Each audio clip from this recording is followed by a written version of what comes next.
वह बिस्तर के नीचे छिपी हुई थी, बेबसी से देख रही थी कि हत्यारे उसके पति को यातना दे रहे थे।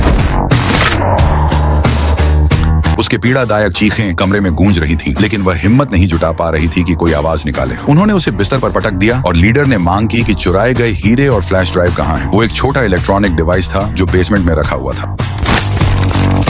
वह कभी टॉप लेवल एजेंट हुआ करती थी। रिटायर होने के बाद वह बैंक लूटने लगी। आज सुबह उन्होंने एक बैंक मैनेजर को अगवा किया, वॉल्ट का कोड क्रैक किया और हीरों से भरी बड़ी लूट लेकर भाग निकले। उसे पता नहीं था कि हीरों के बीच एक फ्लैश ड्राइव छिपी हुई थी। बाद में उसने हीरे अपने पति को सौंप दी कि वो उन्हें बेच दे, लेकिन जैसे ही रात हुई, हथियारों का एक गिरोह उनके दरवाजे पर धावा बोलकर घुस आया। शुक्र है वह इतनी तेजी से बिस्तर के नीचे छिप गई कि उन्होंने उसे देखा नहीं। उसने दिमाग पर जोर डाला कि कोई फ्लैश ड्राइव याद आए।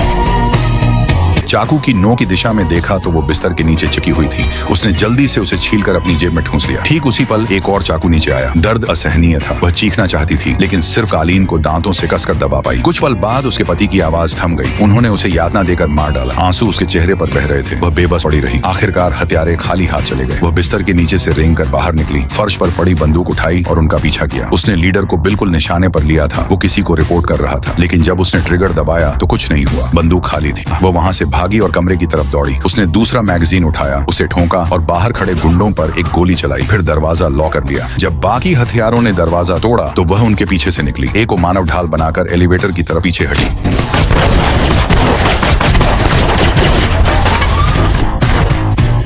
लेकिन नीचे जाने की बजाय उसने स्टेयरवेल लिया और दौड़ पड़ी। लीडर ने उसे देख लिया और अपने आदमियों को उसके पीछे भेज दिया। वह पहले ही यूटिलिटी रूम में पहुंच चुकी थी और उनके आने से ठीक पहले वह वेंटिलेशन शाफ्ट में कूद गई।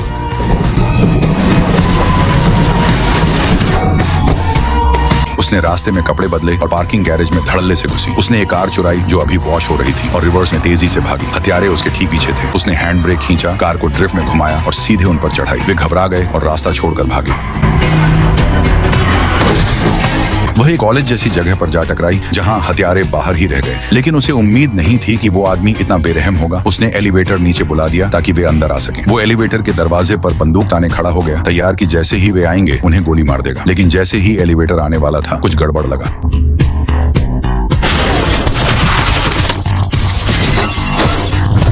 हत्यारे अपार्टमेंट में घुसे, बंदूकें ताने हर जगह तलाशी लेने लगे, लेकिन कुछ नहीं मिला। लीडर ने खुली खिड़की देखी और सोचा कि वह भाग चुकी है। उसे पता नहीं था कि वह ठीक उसके सिर के ऊपर थी, लेकिन वह ज्यादा देर नहीं टिका थी। उसके पैर के घाव से खून टपकने वाला था जो उसे बता देता। सौभाग्य से लीडर को याद आया कि उसका एक और साथी है और वो उसी दिशा में भागा।